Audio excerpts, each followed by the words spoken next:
Hello there, Michelle Short here for My Favourite Things. Today I have a clean and simple birthday card to share with you using the frosted cupcake dynamics and a subtle but sparkly background. So let's get started. This is the frosted cupcake dynamics. This is such a fun set. It cuts out different layers that you can add on top of each other. Really great for quick and simple birthday cards, but obviously you can use cupcakes all year round. So I'm cut the first layer here from some chantilly cream cardstock, and I thought that I would do a simple vanilla frosting. In the past I've done some aquas and some purples and all sorts of different colours. Today I thought I'd keep it quite simple and just do a vanilla. But I wanted to add some definition onto the layer, so I'm using some Copic markers here, and this is the E51 marker, and I'm just going around the edges and then also in between the different layers of the frosting.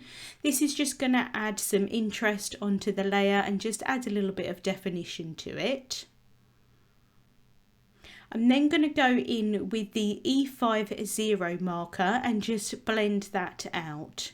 Because the cardstock is cream already, I'm not going to have a huge amount of difference between the colours, but it is just going to add that subtle interest. The Copic markers are wet at this point, and so it does appear darker than it actually is going to be at the end once the Copic markers have dried. So I'm just going all around the outside edges and in between those different layers. And then what I love about this set is that it cuts out 2 additional frosting layers so that you can add them on top.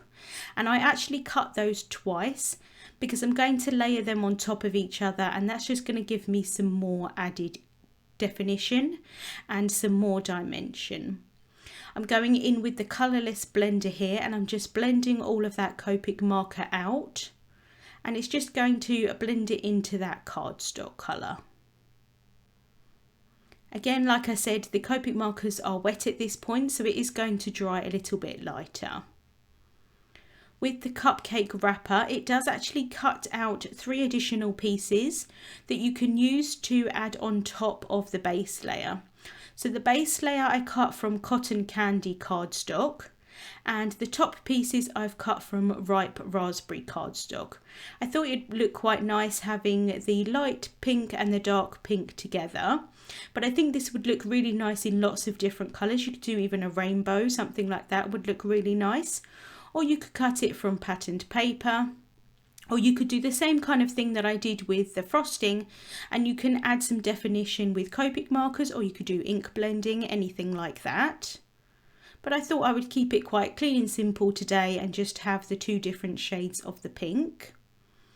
And then I've got the pieces that I'm going to add onto the candle. So the candle I've cut from smooth white cardstock, and then I've cut the additional pieces from the ripe raspberry cardstock, and then the flame of the candle I have cut from lemon drop cardstock. So I'm just making sure which way I need to add these pieces on, and then just adding some on point precision glue, just small dabs of that onto the candle.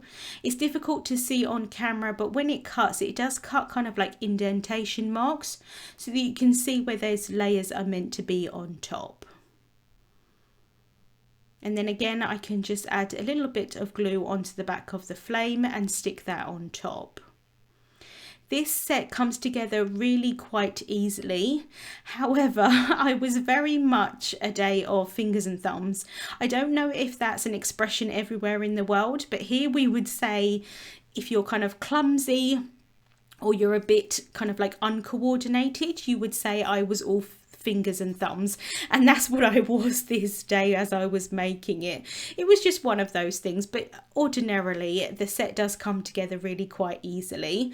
I'm just adding a little bit of colour onto the flame of the candle using Y17, YR16 and Y13 Copic markers.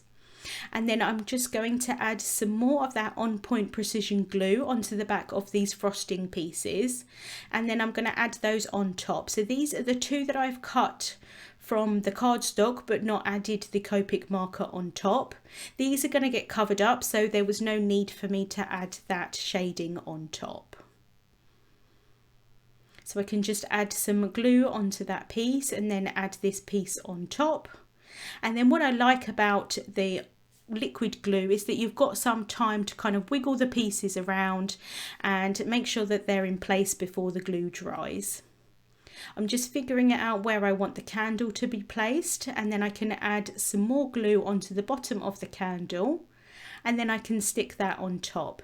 And I'm going to sandwich that in between the two layers of the frosting. So I just want to make sure that the candle is pretty much straight. I do think it would look nice with the candle kind of at a slant or something like that. But in this instance, I did want the candle to be straight. And then now I can add those extra frosting pieces on top. And that's just going to add an extra layer and again add a little bit more dimension onto this cupcake.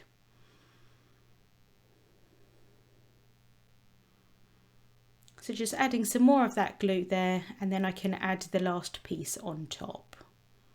I think it would look really nice to add some sprinkles or something like that on the cupcake, but I kept it quite plain and simple today. To adhere the frosting onto the cupcake base, I'm going to add some double-sided tape to secure them together. I don't actually need the double-sided property, so I could have used any tape really, but this is nice and strong, this tape, so I know that they're going to stay together. For the background, I'm using the card-sized confetti stencil set. And this is a pack of 2 stencils, and they've got the lovely confetti that I think would look really nice added on behind this cupcake, but I'm going to use them in a slightly different way. So I've taken one of the stencils here, and I'm just going to use the dots to create a pattern around my cupcake. I don't want all of them to be visible, so I'm just using some memo tape here to mask off the dots that I don't want to have the paste through them. It looks like I'm using tons of memo tape on this card today, but do know that I do reuse these pieces multiple times. The pieces that get the paste on I can't really reuse, but all of the other ones I do reuse a lot. So here I've got a nice pattern around where the cupcake is. I could do with an extra circle in the top left hand corner, but I'm not going to worry about that too much. I've got a card panel here that is 4¼ inches by 5½ inches, and I'm just securing it onto my mat here so that it doesn't move while I add the paste through the stencil. And then I can add the stencil on top. I'm just removing this piece of memo tape here so that I can see to make sure that my stencil is going to be placed in the center of this panel. Just using the cupcake there so that I can see, make sure that it's going to be in the right place, and then I can cover all of the exposed areas of the panel over with some more memo tape, because I know that in my luck I'm going to get paste where I don't want it to be. So I'm taking some Nuvo Moonstone Glimmer Paste. This is a glitter paste that's clear, but it's really very sparkly. So like I said, I really just want to add some kind of subtle sparkle in the background. I don't want anything to be kind of too in your face.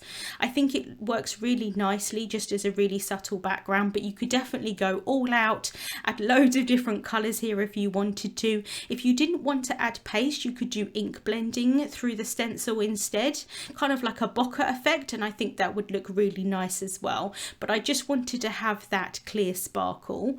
So once I've added that through the stencil with a palette knife, I can remove the stencil, being really careful here just to kind of lift up in one smooth motion so that I don't move any of the paste underneath.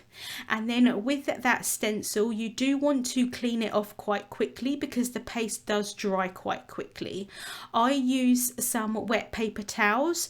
This is so that I don't get that glitter paste into the water system. That's personally just what I prefer to do.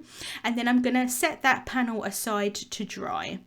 I'm going to work on my sentiment now, so I'm taking the Essential Sentiments stamp set, and I love this set because there's loads of different sentiments in it, and I really love the just simple font, and I'm just going to use the simple happy birthday today.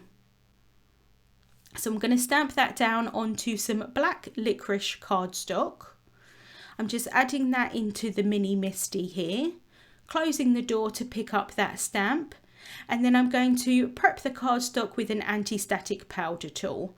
I'm going to remove that excess powder with a brush. This is so that I'm not stamping onto the powder, but I wanted to add that anti-static powder because I'm going to do some heat embossing.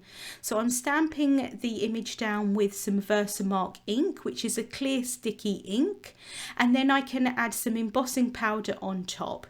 This is some white embossing powder. I'm just adding that on, tapping off the excess, and then I can heat set that with a heat tool until it's completely melted. So just making sure not to add that heat too much after it's melted. I'm then going to cut that into a strip, and this is my panel here. It's not completely dry.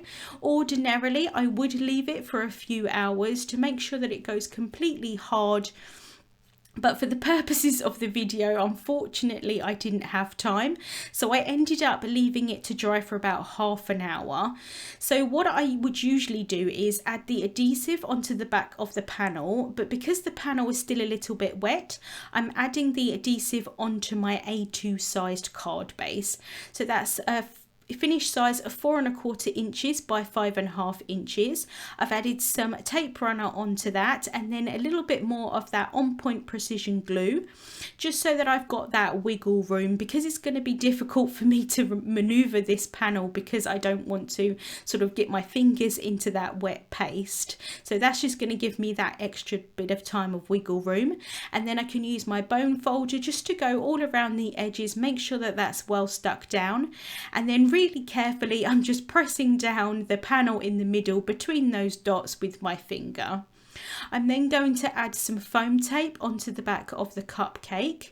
So I'm just going to cut small pieces of that so that I cover the majority of the back of this cupcake.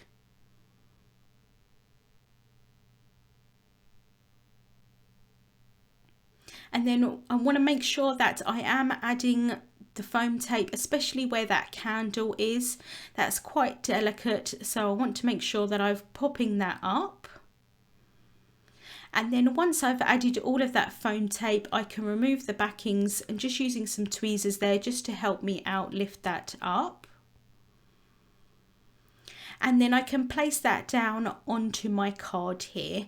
I'm taking my time just to be really careful and make sure exactly where I want this to be placed, because I don't want to move that wet paste. Like I said, ordinarily I would leave this to dry for a few hours. I've then got my sentiment here that I've cut into a strip, and I'm going to add some thin foam squares onto the back of part of the sentiment where it overhangs the cupcake. I'm then going to add some normal kind of height dimension foam tape onto either end, and I'm going to do 2 layers of that, and that's going to make it so that all of the sentiment is going to be 1 layer. So I'm going to use some tweezers here and just place that down onto the cupcake. I am covering over some of the glitter paste on the left hand side where that sentiment is. So when I push this down, it's not really gonna stick. A few minutes after I'd finished filming the video, it did stick perfectly, but whilst this was filming, it didn't quite stick down. And I was also a little bit worried because I covered over some of that glitter paste, but actually in real life, you can kind of see behind where that sentiment strip is. So that's the card finished for today. Links to the products that I used will be in the description bar on YouTube. Thank you so much for watching, and I hope you have a wonderful day.